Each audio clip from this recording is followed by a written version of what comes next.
Fire is the ficklest element.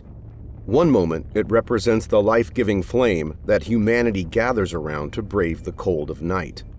And in the next, fire is an all-consuming foe that burns sanctuaries to ash and destroys the current order of the world. This dichotomy is present in the goddess of fire, Pele. Hawaiian natives are well acquainted with her nurturing warmth and fiery wrath. If you plan to visit Hawaii, be careful not to agitate Pele, or the consequences could haunt you. Legend has it that the fire goddess was once romantically involved with the demigod Kamapua, who is half man, half pig. Their relationship ended on an extremely sour note, resulting in the two retreating to opposite sides of the island. Pele remains within the inferno of her volcano, while Kamapua resides upon the island's windward side. As part of their treaty, Kamapua is never supposed to cross into Pele's territory, or else her wrath will be invoked. Since Kamapua is half pig, this means that pork, his flesh, is considered by Pele to be a detestable vestige of her ex-lover. A tourist unaware of this history might cross the Pali Highway with something as innocuous as a ham sandwich. If this should happen, locals claim that the tourist's car will likely stall or cease functioning for no apparent reason. Though vehicular trouble is pretty stressful, especially on vacations, this will be the least of the tourists' concerns. Vulnerable to the elements, residents claim that Pele will give these vacationers only one chance to correct their missteps. She'll send out a wild dog from the forest, and if the tourist chose to sacrifice the pork to the dog, she will quell her anger and allow safe passage. If not, then further misfortune will befall the tourists. This is not the only thing that visitors need to be aware of. Unique rocks form outside the Hale Maumau crater, the alleged home of the fire goddess. These rocks are a particular type of volcanic glass referred to as either Pele's hair or Pele's tears, depending on their texture and shape. They are easily identifiable, as they genuinely do appear to be as glistening as a tear, or as fragile and spindly as a lock of hair. On top of it being illegal for anyone other than designated archaeologists being able to move these rocks from this sacred location, doing so would also incur Pele's anger. Many unsuspecting tourists have pocketed one of Pele's inky black tears, thinking it was just a harmless souvenir, only for misfortune to follow. Pele is a very possessive and territorial goddess. She has no qualms about releasing her pent-up frustration on those who steal from her. Tragedy will incessantly strike any individuals who attempt to rob the goddess of fire. Fortunately, there's a way to rectify the situation. If the rock is returned to the Hale Maumau crater, Pele will show mercy to the one who stole, and the onslaught of bad luck will cease.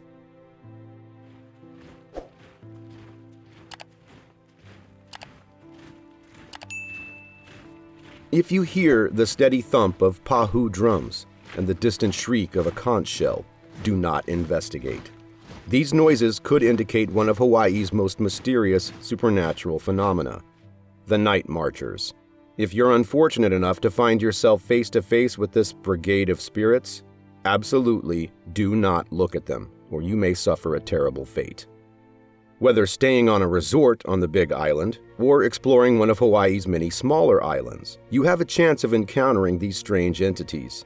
The night marchers are said to crop up in a myriad of locations, including Ka'aawa Valley, Yokohama Bay, Kaniakapupu, Ka'ena Point, Kalama Valley, Waimanalo, and the Pali Lookout. These spirits only appear at night and are often said to be accompanied by strong natural occurrences such as heavy wind, thunder and lightning, heavy rain, high surf, and fog. Many believe that the origin of the night marchers dates back to the rule of King Kamehameha the Great. He was a warrior king who moved from city to city, keeping the peace among his subjects.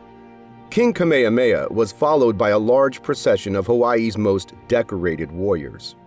His chosen men were thought to be imbued with abilities surpassing that of an average human, including strong mana or spiritual prowess. As the warriors and their king passed through town, all villagers gathered in the streets, keeping their eyes turned to the ground. It was considered kapu, or taboo, to make eye contact with any of the passing men. If a resident was unfortunate enough to look up before the procession passed, the soldiers would swiftly execute them.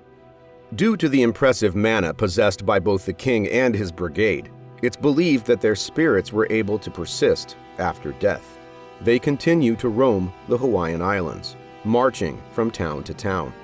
Some say that the night marchers hover above the ground, but others claim they've found footprints in the sand after this ghostly procession has passed.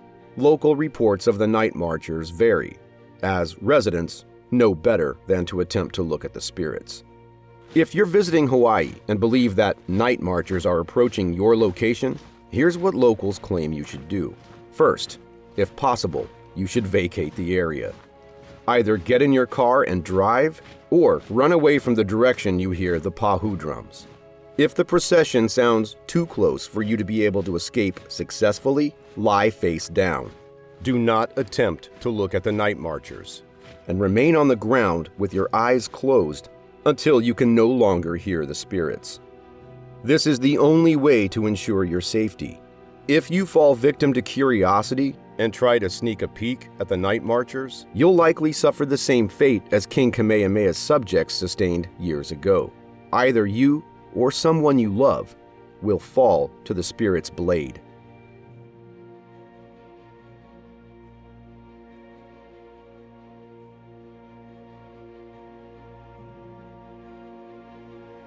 After developing a taste for rotted human flesh, Nanaue, the shark god, became a feared entity on the island of Waianae. Nanaue is the spawn of Kamoho'ali'i, the king of sharks and a mortal woman. His father took the form of a man and never told his human wife the truth about what he nor his son was in their time together.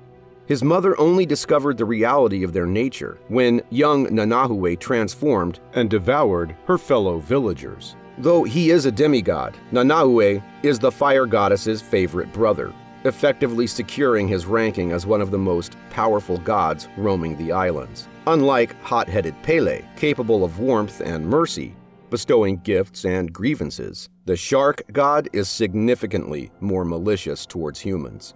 He prowls the waters in his shark form, looking for fresh meat. But his favorite meal requires more work. Nanaue is said to be a shapeshifter, capable of transforming into a man. The form he assumes is that of an elderly Hawaiian man, non-threatening and weak. While the shark god actually resides within the depths of the Kaneana cave, Nanaue often travels to the Makua cave to hunt. His strategy consists of shifting into his unassuming form and preying upon visitors to the infamous cave. Here, Nanaue constructs a bonfire and begins roasting a large spit of meat. Its delicious aroma spreads across the land, filling the nostrils of weary travelers. Should any follow their hunger and end up at the entrance of the Makua cave, Nanaue will invite them in, offering refuge and a hot meal. His human form is said to be indistinguishable from the average person, save for one deformity. Upon his back, Nanaue has a large, gaping hole, lined with shark teeth. He keeps this carefully hidden as he lures victims into his trap. After the traveler has grown lethargic from good food, Nanaue will remove his shirt, revealing the shark's mouth, and transform into his true self. His victim will likely be too tired to fight back effectively or run away, so Nanaue successfully kills them with little struggle. Again, the shark god does not hunger for fresh meat.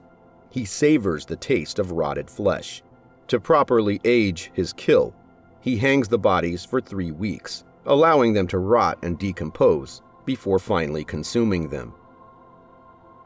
The Makua cave is said to be a hotbed of supernatural activity.